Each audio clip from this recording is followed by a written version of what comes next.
You're watching WKYT News at Noon. Good afternoon. The news continues as we approach 12:30. Bill Bryant here with Barbara Bailey. The family of a couple that survived a deadly crash is reaching out to thank first responders. That crash happened Friday in Anderson County. Investigators say a driver died when he slammed into an SUV on US 62 near Lawrenceburg. A couple in the SUV was seriously injured. WKYT's Caitlin Sentner is in Anderson County now with our top story at 12:30. Caitlin? Sheriff's deputies here in Anderson County tell us it's not often they're pulling up on a scene right after an accident happens, but that's exactly what Deputy Paul Blackhurst did late last week. One of the vehicles was on fire. The subject the deceased was trapped in the car. That car was on fire. Then you have the older couple that was driving in the other car. They were conscious, but they were severely injured. Blackhurst got a call on his radio to a reckless driver on Versailles Road, but before he could get there, that driver, the sheriff's office says, hit another car head on. Police say the car driven by 24-year-old Aaron Caudell crossed the center line. Caudell died of his injuries at the hospital. Ronald and Judy Howard were in the other car, and according to Blackhurst, who was first on the scene, many people had stopped to help. The injuries were so severe, there wasn't a lot anybody could do that was there. There was a woman that was there that was comforting the older couple. The individual that was trapped in the car, there wasn't a lot anybody to do because the car was on fire, and the car was mangled to the point where we couldn't even get him out.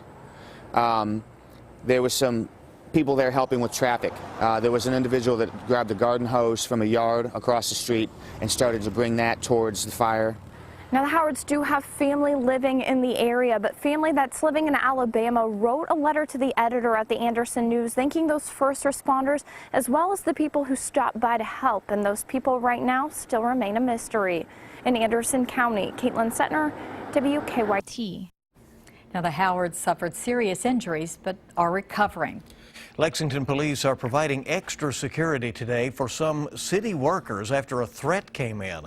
The mayor's office says police officers are providing security at the Division of Waste Management. The move comes after a recently terminated employee sent text messages threatening to harm workers. Police have charged Marshawn Cowan with terroristic threatening because of the threats. He is now out of jail on bond and is scheduled to be arraigned in court at 1 o'clock this afternoon. Police believe one man is behind two early morning crimes in Lexington. The first was a home invasion on Kentucky Avenue. Police say the homeowner told them he woke up to find a man pointing a gun at him. The suspect got away with cash. A short time later, a carjacking was reported. The victim told police a man stole his car at gunpoint on Clay Avenue. After a short chase, police arrested Graham Steele. He's only charged in the carjacking for now, but police say it appears he's behind both crimes. A Lexington neighborhood is hit by thieves this morning. Police say there were 4 car break-ins and 2 stolen cars reported in the Greendale neighborhood near Masterson Station. The thefts come a week after a family was robbed at gunpoint. It's very scary, and it's making me wonder if this was the best choice for us in terms of a neighborhood to raise a family and settle down. Police believe it's the same group of people committing the crimes.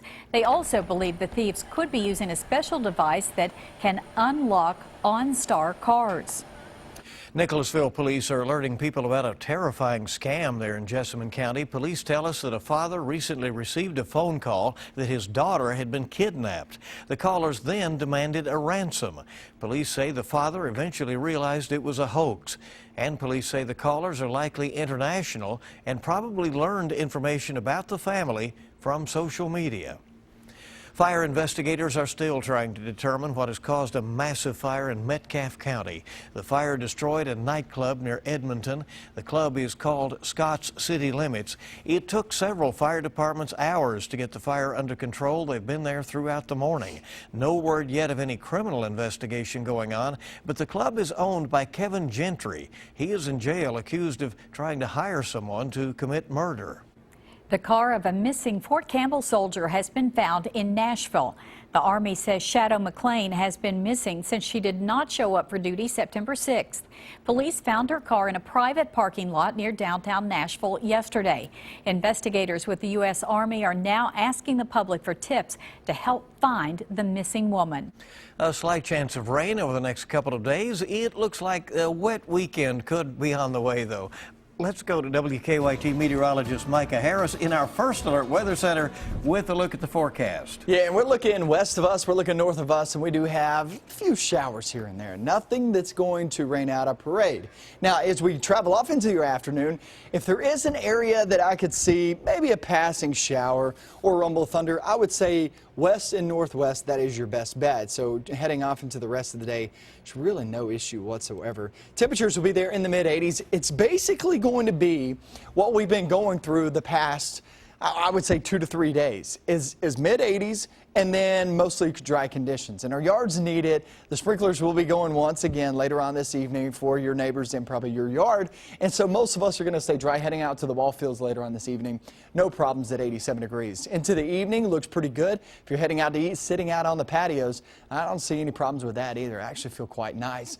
Off into tomorrow morning, we start off in the mid-60s, and then tomorrow afternoon you can still see there's just not a good chance of rain anytime soon, except for your weekend, and that is where it gets very wet. Now, there's a problem to that because we got a lot of events going on for your weekend, so just keep in mind, if you have any of those events, those festivals, you want to see the next forecast. I'm going to show you the timing on this. New weather data just now coming in. I'm going to show you what that says now coming up. Okay, maybe we can maneuver around some of it. Thank you, Micah.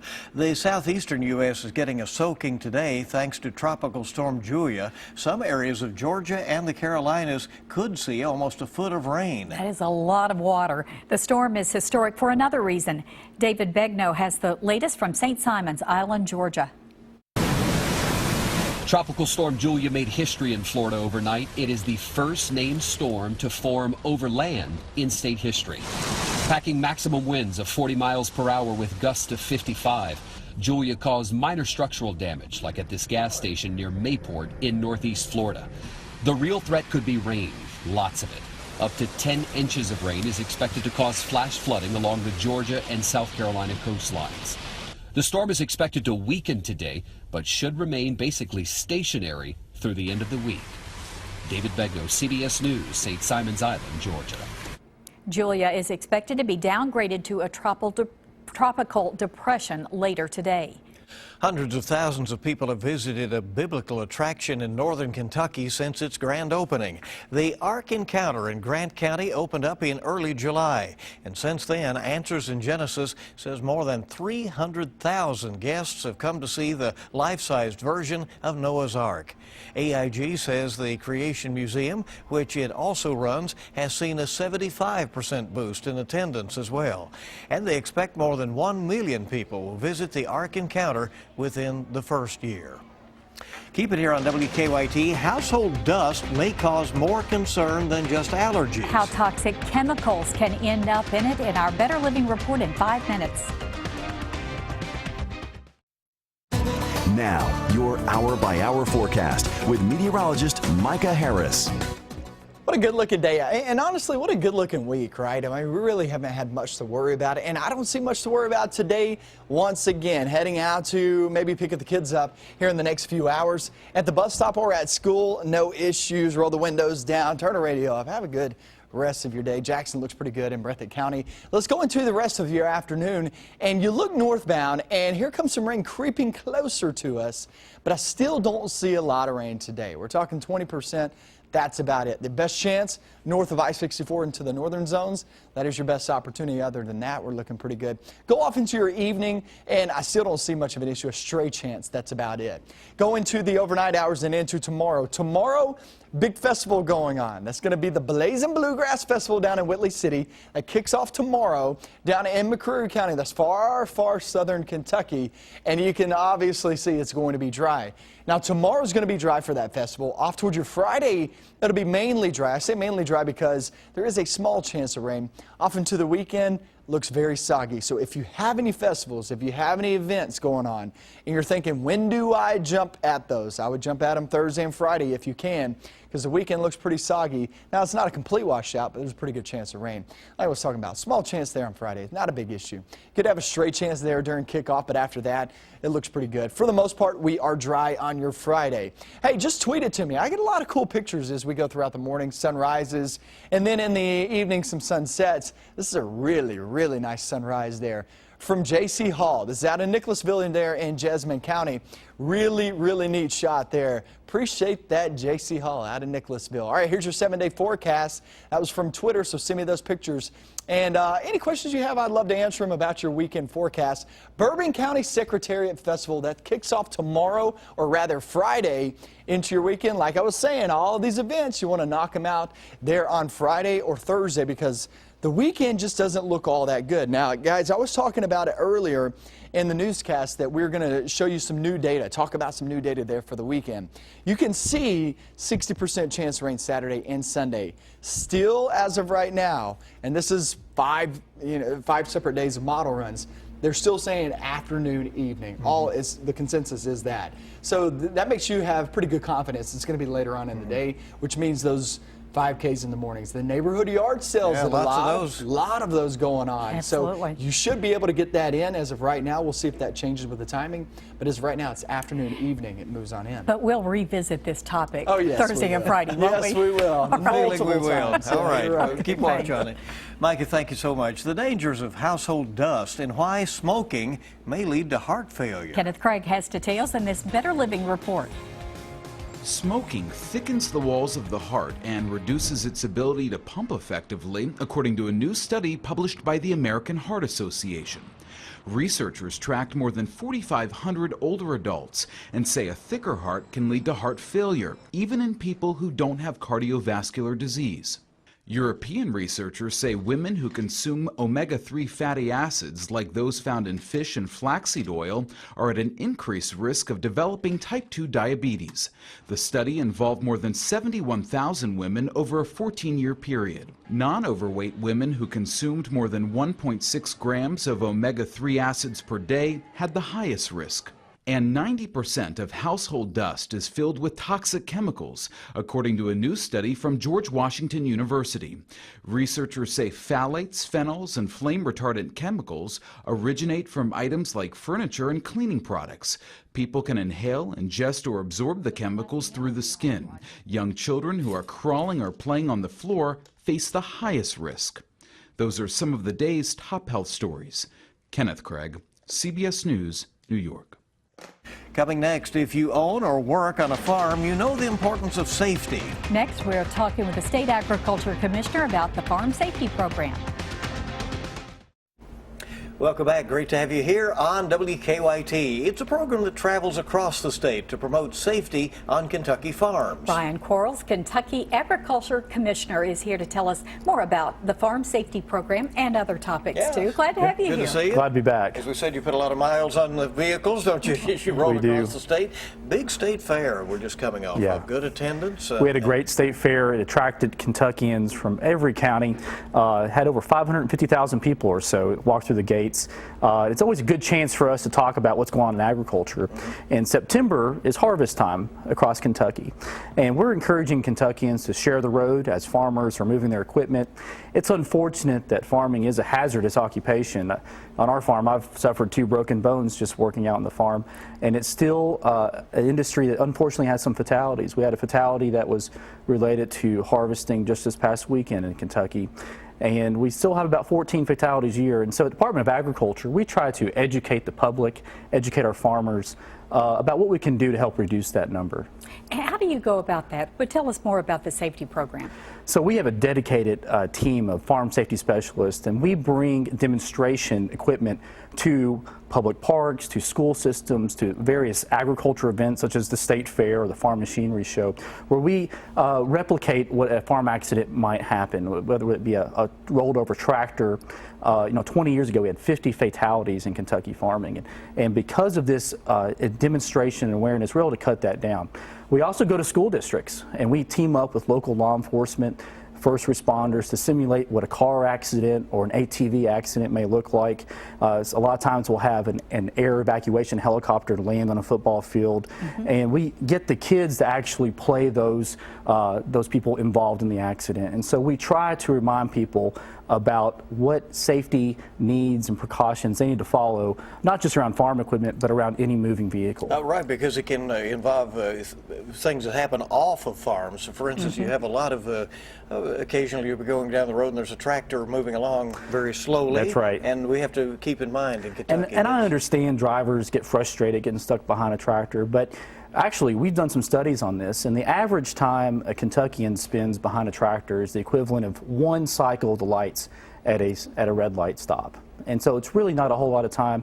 And so we just encourage Kentuckians, especially during the planting and harvest months, to share the road, be respectful. All the farmers want to do, they want to get home safe to their families as well. So just share the road. Yeah, very well said. We need to keep that in mind. And if people want more information, they can go to WKYT.com. That's right. Find it right there. And tomorrow we're having one of these safety demonstrations in Scott County, next week Garrett County, and next week is National Farm Safety Week all across the United States, and we encourage people to stay safe. You seem to be enjoying this job. I love this job. It's a dream job of mine. Growing up on a family farm just a few miles north in Scott County is a story that a lot of Kentuckians can relate to. You know, I paid for college while working in tobacco, and I love Frankfort. I love policy making, and really happy right now. All right. Very Ryan good. Quarles, It shows. the Commissioner of Agriculture. Appreciate you coming. Thank you. Coming next, you can help in the fight against HIV and AIDS simply by dining out. We'll tell you about tomorrow's Dining Out for Life next. Welcome back. Great to have you along. This is WKYT in our noon news hour, and here is something that you might want to consider when you're making, say, your breakfast, your lunch, or your dinner plans tomorrow. AIDS Volunteers of Lexington, or AVOL, is holding its annual Dining Out for Life. Yeah, you could do all three, really. Go to three different places. Snacks in between, I guess. To learn more about how you can help, we're joined by John Parker, the Executive Director of AVOL. Welcome, glad to have you here. Absolutely, glad to be back. Ready to go with the event. Tell us what Dining Out for Life is. Dining Out for Life, this is our 7th year. We're super excited. We have 37 restaurant locations participating this year, and 25% of your bill tomorrow, all day, will go to support people living in our community with HIV. We provide support services, HIV testing, and a number of things. The funds that come in from Dining Out for Life actually help us supplement where the grants leave off. So you're really doing a lot of good just by enjoying those meals.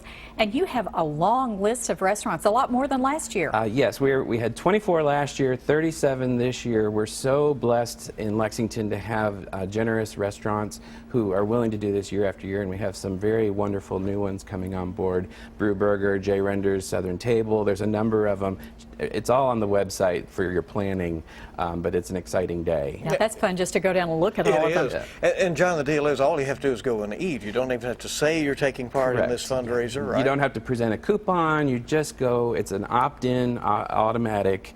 And then also this year we're partnering. We partner with a number of corporate sponsors, including Woodford Reserve and QX.net. But this year we're partnering with the Opera House, which is opening Rent this weekend, and you can have a chance to win tickets to dinner and see Rent this weekend if you dine out for life. Even more of a reason to come on out and do that. Dining Out for Life all day tomorrow, so keep that in mind. Once those restaurants open up, whether it's for breakfast, lunch, or dinner. Or all three, as I said. Exactly. You can do all three. Check them That's out. good. AVOLKY.org for more information about what they do. Thank you very much. Thank Good you luck very with much. It's going to be an exciting day. All right. Beautiful afternoon we have going out there right now. There is a cold front kind of easing our way. Let's check in with Micah. Yeah, we have two fronts in the forecast. Number one comes later on tonight, or really this afternoon and evening, and that'll give us that slight chance of rain. There's really not much to this. The moisture's just not there, and when I say that, you can step outside and feel it's just not extremely humid. So slight chance today, and that goes for really the rest of the work week. There's not a great chance, but Saturday and Sunday, Chris Bailey's going to be in here. He'll get you updated on what's going to happen with the sloppy weather this weekend, guys. All right, and we want to thank you for joining us for WKYT News at noon. Have a great day.